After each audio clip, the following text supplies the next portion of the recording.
Bonjour et bienvenue à l'émission Chrétien comme Christ. Le thème de notre émission est Bible et prophétie. Alors, Christine, tu as un texte étonnant que Jésus lui-même a dit, des paroles de Jésus qu'il a dit dans Luc chapitre 24, Luc, je pense. chapitre 24, et il s'adresse aux disciples d'Emmaüs qui n'avaient pas compris grand-chose, il faut bien le dire. Alors au verset 25, il dit, alors Jésus leur dit, « Hommes sans intelligence, dont le cœur est lent à croire tout ce qu'ont dit les prophètes, ne fallait-il pas que le Messie souffre ces choses et qu'il entre dans sa gloire ?»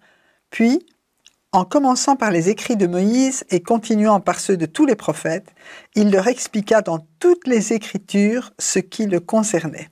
J'aurais aimé être là pour voir dans chaque livre de la Bible ce qui concerne Jésus, mais que malheureusement, même les disciples d'Emmaüs qui avaient suivi Jésus n'avaient pas compris. Oui, donc Jésus est mort, il est ressuscité. Oui. Et donc les disciples ils sont sur la route et puis Jésus les croise, ils ne le reconnaissent pas. Donc en plus, non seulement ils ne reconnaissent pas Jésus, mais en plus ils font comme si tout était foutu. Quelque part, c'est ça qu'ils disent à Jésus, c'est terminé, ça n'a pas marché. Enfin, on avait cru, mais on y a cru, mais et là Jésus répond, t'as rien compris. Ouais, c'est ça. Et laisse-moi t'expliquer toutes les prophéties qui parlaient de ce qui devait arriver.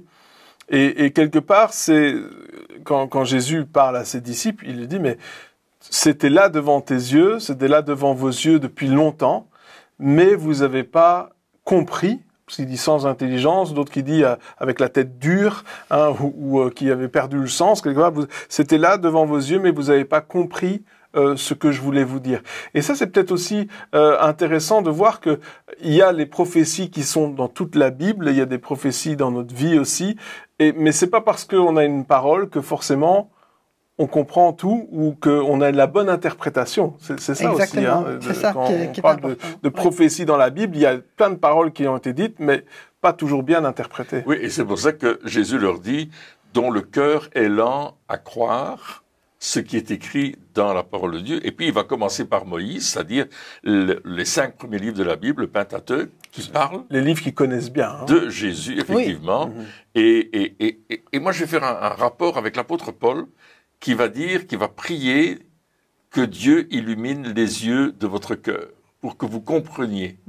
Et ça veut dire que c'est une prière que nous, on devrait faire lorsqu'on lit la parole de Dieu, en disant, Dieu, ouvre-moi les yeux, illumine mes yeux pour que je comprenne ce que ta parole est en train de me dire.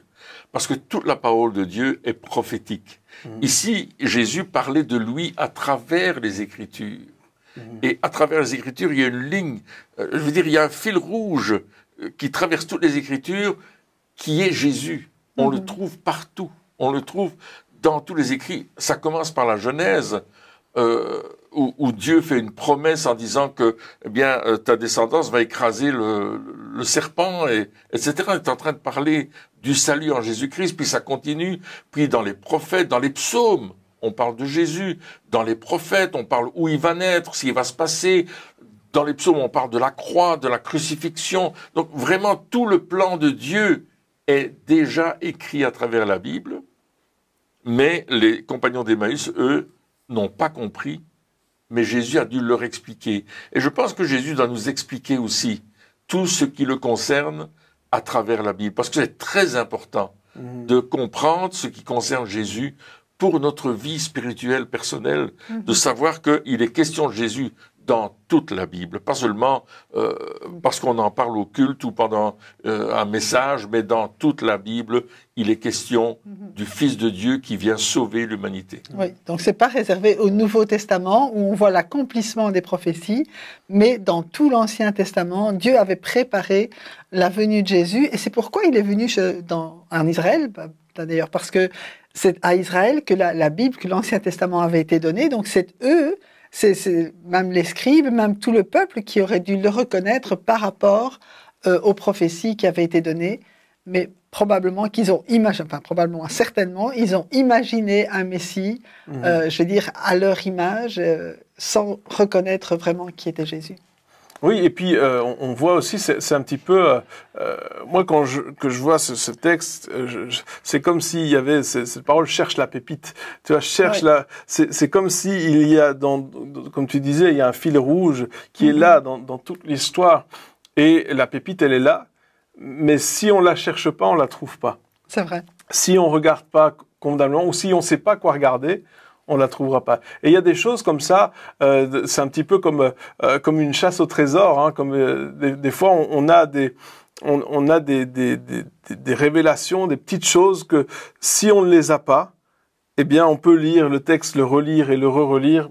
On comprendra pas. On comprendra pas. Et Jésus, c'est ce qu'il a fait avec les disciples quelque part. Donc c'était ses disciples qui l'avaient suivi pendant tout ce temps, qui étaient censés le connaître, qui étaient censés croire, qui avaient vu tous les miracles, qui avaient vu toutes ces choses. Et malgré cela, ils n'avaient pas saisi cette révélation. Et moi, ça m'encourage. Pourquoi? Parce que des fois, on se dit mais je suis chrétien depuis autant d'années, etc. Et j'ai pas encore saisi, il y a certaines choses que je comprends pas ou que on voit pas, on ne sait même pas qu'on ne les comprend pas ou qu'on ne les a pas, que ça nous a pas encore été révélé quelque part. Mais il faut pas se décourager parce que même ces disciples-là, à un certain moment, Jésus leur a ouvert les yeux. Et au moment où la pièce est tombée, Jésus a disparu. Et ça c'est trop fort. Ouais, ça doit être un peu frustrant pour eux, mais... Oui, et puis là, la pièce est vraiment tombée, donc ils ont fait demi-tour et puis ils sont repartis. Et c'était le soir. Oui. Alors que d'habitude, le soir, ils s'arrêtent, et bon, ils s'arrêtaient pour dormir, en fait. Il n'y avait pas les éclairages. Non, mais ils ont refait le même chemin en sens inverse, en disant, waouh, on a découvert quelque chose. Quelle énergie cette révélation a dû leur donner. C'est vrai. Parce que c'était une longue route. Si ça leur a pris toute la journée, enfin, je veux dire, c'était une longue route. Et puis tout d'un coup, ils ont cette révélation et cette révélation leur donne l'énergie, le courage pour aller pendant la nuit, parce que c'est là qu'il y avait les voleurs, etc., qui attaquaient et tout. Donc, waouh, qu'est-ce que ça a dû leur faire? Et c'est ça que ça nous fait aussi lorsque on est en train de lire la parole de Dieu et puis que tout d'un coup, il y a cette révélation sur une partie prophétique. On se dit, c'était ça, c'est ça que ça voulait dire. Waouh, il faut que je fasse quelque chose, il faut que j'en parle à quelqu'un.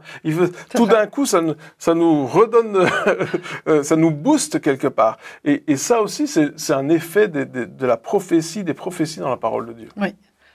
Tout à fait. La parole de Dieu est esprit et vie, hein, elle donne de la vie, et c'est vrai qu'on a envie de le partager, mais c'est quand même extraordinaire que dans toute la Bible, on parle de Jésus. Et ça, c'est quelque chose, comme tu le disais, hein, cette pépite qu'il faut aussi rechercher, mais demander surtout à l'auteur de la Bible, qui est le Saint-Esprit, de nous révéler. Et la révélation, comme tu le disais, elle est progressive. On ne va pas tout avoir tout d'un coup. Je crois que notre intelligence ne le supporterait pas non plus. Mais au fur et à mesure de notre marche avec Dieu, il nous donne exactement ce dont on a besoin. C'est cette parole qui est notre vie, qui est notre nourriture, qui est notre raison d'être. C'est extraordinaire. Oui, et alors, pour te rejoindre, et rejoindre ce que Nathanaël disait, on va rentrer dans la lecture de la Bible et on va chercher à comprendre des choses. Oui. C'est vrai. Et moi, ce que j'aime beaucoup dans certaines Bibles, c'est que à côté de chaque mot, il y a parfois une petite lettre. Allez voir tel verset ailleurs, allez voir tel autre verset à tel endroit. Et tu vas voir l'autre verset, là aussi, il y a des petites lettres qui t'envoient à un autre verset. Et encore un autre verset. Et bien sûr, il y a des Bibles avec des chaînes de référence, mais parfois, tu découvres des choses, tu te dis, waouh, ce verset-là est en accord avec celui-là. Dans la recherche de la parole de Dieu, on va voir que toute l'écriture est inspirée de Dieu. Ouais. Et elle est utile pour nous enseigner, pour nous convaincre, pour nous établir, pour nous faire aller plus loin, pour découvrir des choses. En plus, il est écrit que l'écriture, c'est comme une épée à deux tranchants. C'est-à-dire qu'elle va dans notre vie enlever peut-être les traditions qui ne sont pas exactes par rapport à Jésus ou par rapport à la foi. Parce que quand on va lire et qu'on va découvrir des choses au sujet de Jésus, on va se dire, mais moi j'ai pas appris ça dans ma tradition. Ouais. Tu parlais de miracles et de guérisons, etc. À un certain moment, dans Ésaïe 35, il parle que quand le Messie vient, je synthétise le texte, eh bien le boiteux marchera, l'aveugle verra, etc. Et c'est un texte qui concerne le Messie. Alors bon, ben, tu le comprends pas. Quand tu le lis, tu dis, ah bon, ben, il va se passer ça. Mais quand tu vois les évangiles et que tu vois que Jésus guérit les lépreux, l'aveugle voit, le sourd entend, le muet parle, le boiteux marche, tu te dis, waouh, tiens, il y avait une référence à Jésus dans l'Ancien Testament qui parlait de cela. Quand tu vois que les gens sont guéris, tout d'un coup, aujourd'hui, tu pries pour des gens, ils sont guéris, mais la Bible dit, par les meurtrissures de Jésus, nous avons été guéris, dira Pierre. Mais Ésaïe 53 dira, nous sommes guéris. Ouais.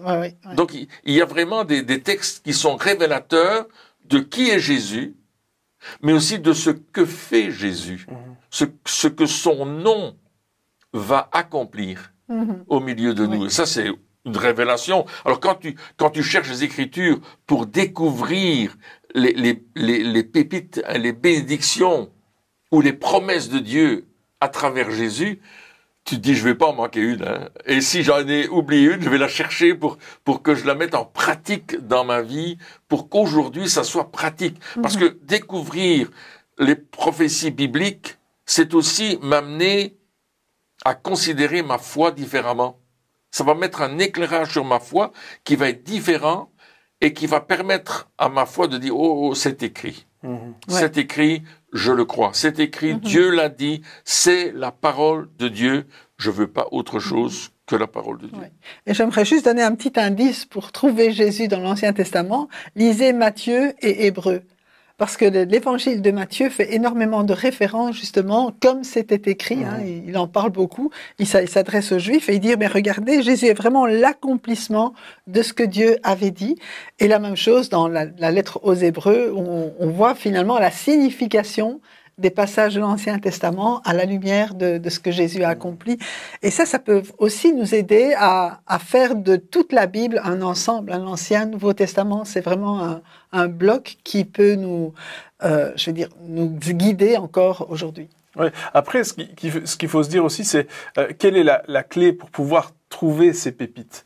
Et Jésus, il en parle, il dit sans intelligence, lent à croire. Quelque part, c'est votre cœur s'est endurci. Oui, c'est ça. Vous êtes dur de cœur parce que vous avez difficile à croire. Vous ne croyez pas facilement. Et ça, c'est aussi aujourd'hui une réalité. C'est vrai. Dans le peuple de Dieu, dans la vie de l'Église, c'est que malheureusement, on a du mal à croire. Il nous faut des preuves et des preuves et des preuves, alors qu'il est dit, si tu crois, tu verras la gloire de Dieu. Et quelque part, c'est aussi une attitude que nous, on doit choisir d'avoir, de dire, je vais arrêter d'endurcir mon cœur, et de vouloir que Dieu me prouve absolument les choses avant que je puisse les croire, et je vais commencer à ouvrir mon cœur, je vais pas m'endurcir, je vais être rapide à croire la parole de Dieu. Alors bien sûr, pas rapide à croire n'importe qui, n'importe quoi, mais la parole de Dieu, ça je peux être rapide à croire. Et lorsque nous sommes rapides à croire, eh bien, Dieu peut enfin nous révéler, parce que ça montre que notre cœur est ouvert pour recevoir ce que lui, il a à nous dire.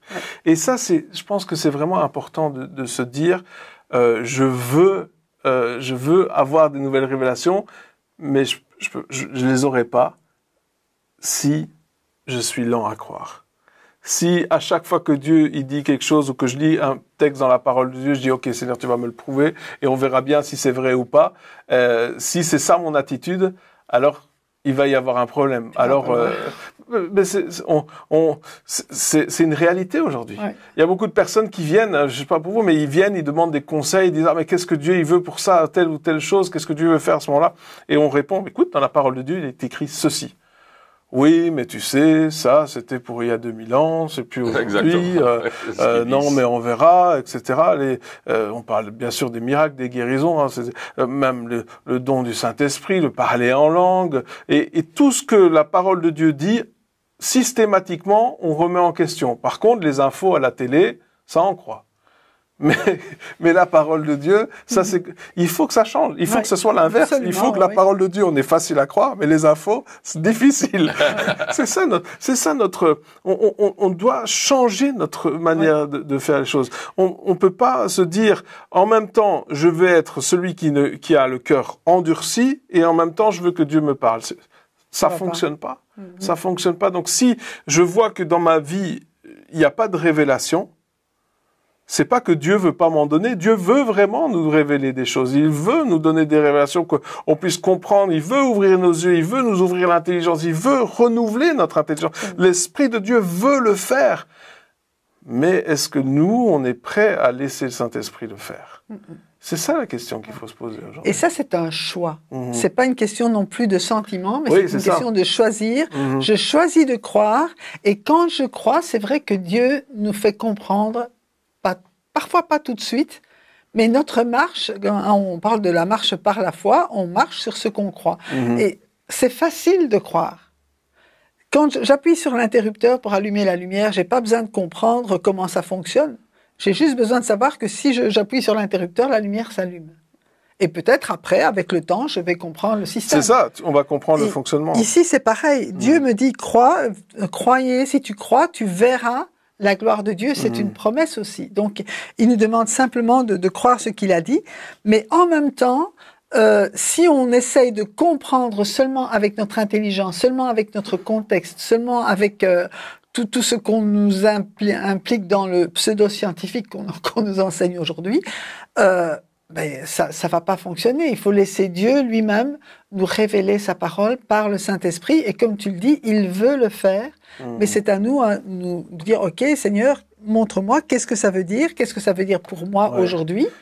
Qu'est-ce que ça implique dans ma vie? Qu'est-ce que ça implique dans la prière par rapport peut-être au temps que nous vivons?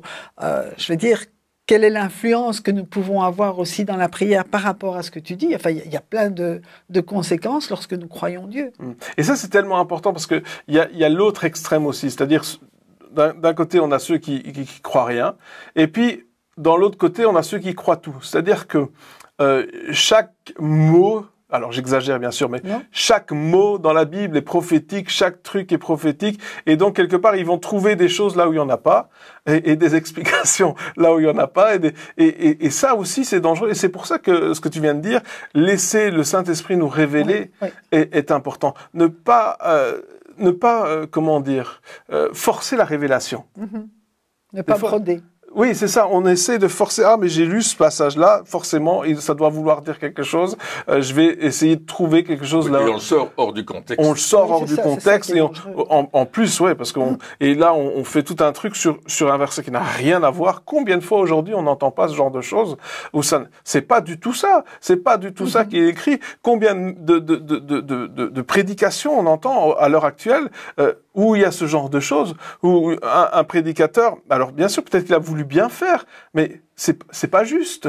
C'est pas parce que tu veux prouver un point que tu peux prendre n'importe quel verset et lui faire dire n'importe quoi. C'est pas juste. Et dans notre vie aussi, on cherche la volonté de Dieu et puis on va trouver un passage qui n'a rien à voir et puis on va dire ah mais c'est écrit ça, du coup c'est ça que ça veut dire pour moi.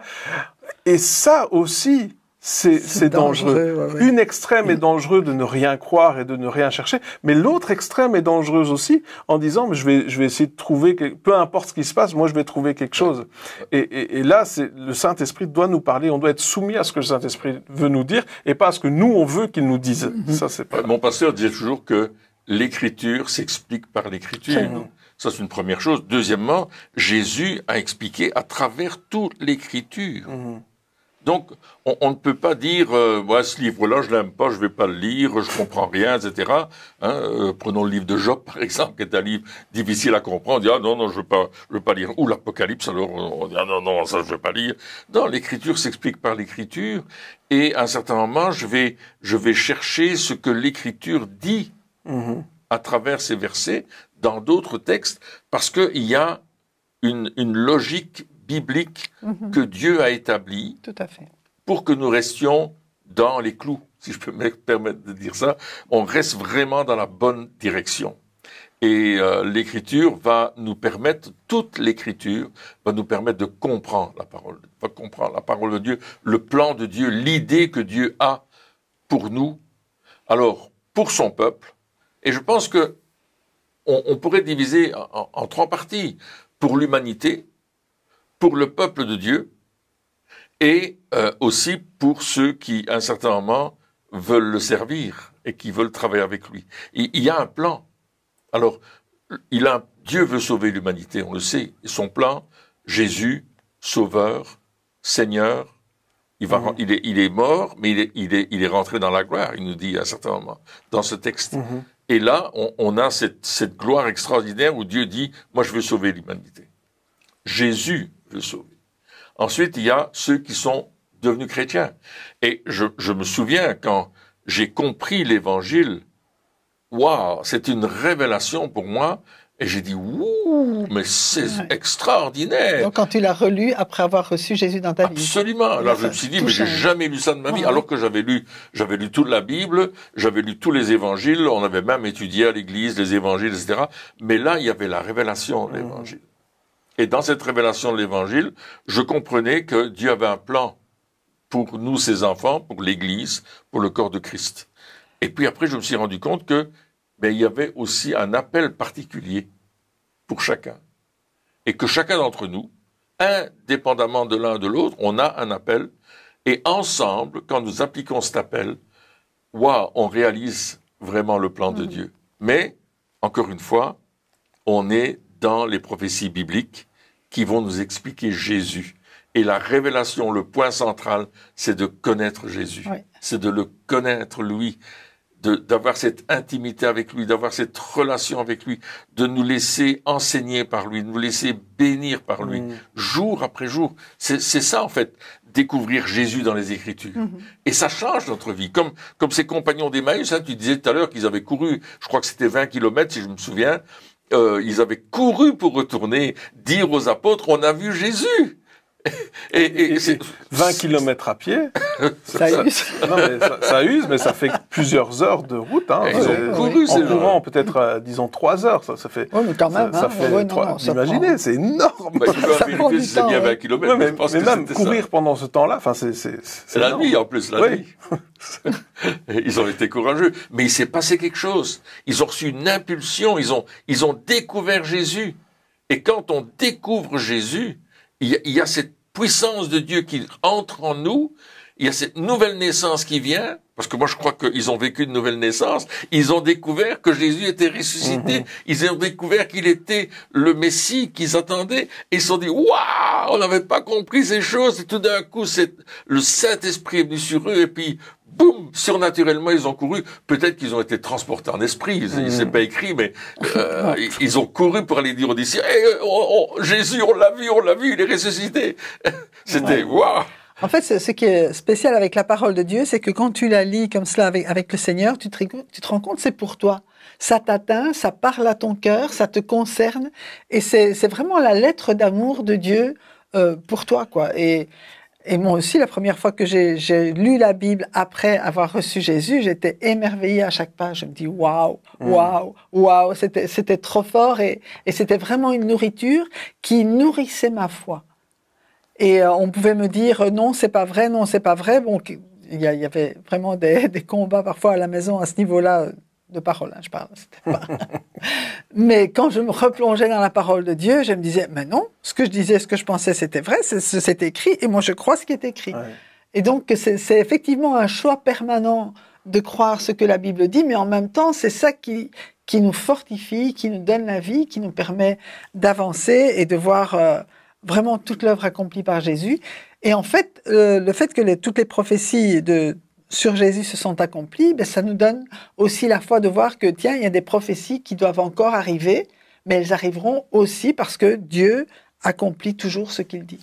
Oui, donc il y a vraiment ces révélations qui sont là, ces paroles prophétiques qui révèlent Jésus et qui nous révèlent Jésus. Alors, il y en a qui pourraient dire, ah oui, mais bon, Jésus, bon, ça va, on sait, on connaît, on a lu la Bible, est-ce qu'on a encore besoin aujourd'hui que Jésus nous soit révélé? Parce que finalement, on l'a déjà accepté dans notre cœur, c'est bon, c'est fait. Mais non, en fait, on ne connaît pas pleinement qui est Jésus.